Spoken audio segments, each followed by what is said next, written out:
In this lecture, we will have a look at n8n, the most important component of this entire lecture series. A company based out of Berlin that builds amazing agentic workflows or automates workflows that can be used by AI agents. And they also have an AI agent node, which we'll be using in just a minute. So let's have a look at their company. It's basically a flexible AI workflow automation framework that's for technical teams. With this, you can build the kind of workflow that starts with a drag and drop. It can be hosted on your own premise, so it can be 100% self-hosted. It's not open source, it is fair source. It's a different model. You have to talk to their sales team to know more about how you can do it. But look at that kind of attraction. 91,000 stars on their GitHub. And if you quickly have a look at their amazing GitHub project, you will realize the size of this project, how big it is, 13,000 commits. It is mostly done in TypeScript. So when you fork it, you can customize it because this kind of a technology stack is very common skill set and a lot of developers can be found there. And you can see that this is a community effort, like 483 contributors. And a few more metrics, and then we'll go to the next one. So this is a project that's not just a few years old. It's coming from a long time, 2019. And I'm following their story somewhere from here and onward because I needed something like this for my company. My company was VoiceKit, and I was building this voice AI agent. And for this voice AI agent, it needed an orchestration layer, a automation layer where I connect all of those backend databases. And Vapi was my go-to choice. Pardon me, Vapi, not n8n. So this project is the project that we'll be using throughout the course for all the other steps. Let's start from literally the first steps of this. In the first screen of n8n, you'll see a list of all your workflows. You can search your workflows from here. You can actually duplicate them from here, which I would recommend if you want to do some changes. Duplicate them in order to make sure that you have a playground where you don't want to miss something out if it's working. We'll talk about this inactive toggle button in just a minute. From here, you can see the templates. What are templates? We'll talk about in a minute, but just a few sentences. It's basically the repository of all the workflows that the community has created, and then you can use that. Variables are these global variables on your entire workflow management that you can use it inside any of the workflows. So let's create our very first workflow. When you create a new workflow, you will see a screen like this, where you see these dots. That means this is a grid where you can zoom in and zoom out. You will have things on this grid. Those things are called nodes and steps and triggers and so on. We'll see them in a minute. This is called an editor mode. You can find it out from here, or you go to an execution mode. We'll see it in a minute. Once you have a workflow, then the execution of that is logged here. So every single execution item will stack here, and then you can see and debug the executions there. So let's add an OpenAI chat model. When you add an OpenAI chat model here, pardon me, this is not what I wanted to do. I want to add a chat, a trigger, not OpenAI chat model. That's coming in just a minute. The screen of the chat looks like this. It basically has a few toggles and everything. Let's just keep it like that.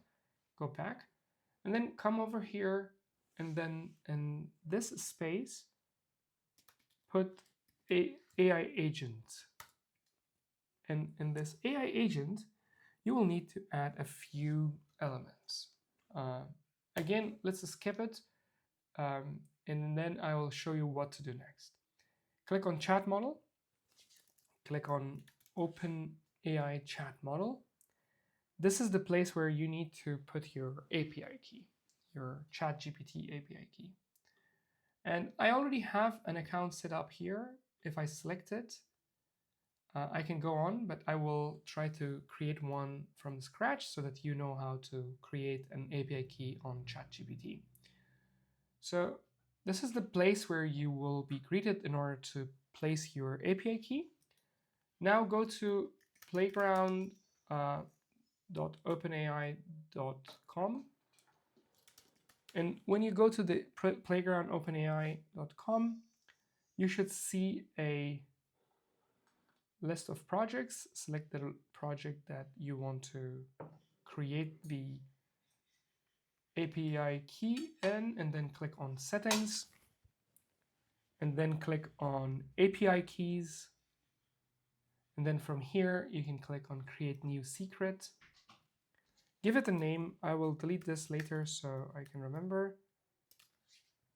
But it should be a name that you can recognize it from your project. Click on Create Secret Key. This is supposed to be a secret key, so copy it, but make sure that you keep it secretly in a keychain or something like that. Now let's go back to the workflow, and then in here, paste that exact one that you have copied. And if you click on Save, if the connection worked, it should give you a green notification like this. Now, I have this account 2. I'm going to select that. Keep the ChatGPT model as 4.0. Either click on the back or press escape button. You should see now this extra element called OpenAI chat model. Now if I use this chat window here, how do you see that? By clicking and toggling it from this button. If I say hi, I can see that the execution happened, and then it went to this AI agent node, and then it went to OpenAI, and then it sent a request to OpenAI. And then this message coming back, how can I assist you today, is basically the message coming back from ChatGPT. I can ask everything that I can ask ChatGPT from here. What is the population of Berlin? Obviously, it's going to say something from the cutoff date, 3.7 million, maybe it's a little bit more, but that's the cutoff date, October 2023. Let's have a quick look at execution tab. This is the execution. I asked 2 questions. Both of those questions went in the execution here. And then I can see things around only if there we go. Now I can see things around, and then I can click it, and then I can see the actual payloads that went through there and that snapshot of the time when things happen and all the details of that particular execution layer. For example, here I ask that question, what is the population of Berlin? And here I saw the answer. Let's go back to the editor mode. And in here, what we will do is basically create a very simple execution of a system prompt. For example, if I go here, I can click on define below. This is called system prompt. We will be working on this box in a few lectures. So here, if we say your name is Samantha, you are the AI agent that has access to emails, tools, and so on and so forth. Then this is basically the thing. If I say, hi, here you can see that it's already greeting it. Hello, I'm Samantha. So that system prompt is important for that. Let's touch memory for a little bit, and then the tools we will not need to touch because that will be a part of the next lecture. So if I click on memory, you will see a few options. There are some temporary memory, like simple memory. This is good for beginners.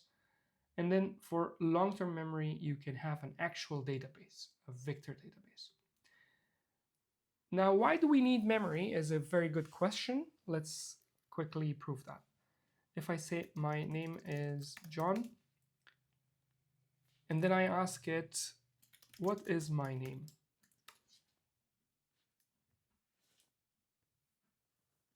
It is hallucinating. It's thinking that my name is Emil. It's not able to tell me my name is John. Or the best way would be that we remove this system prompt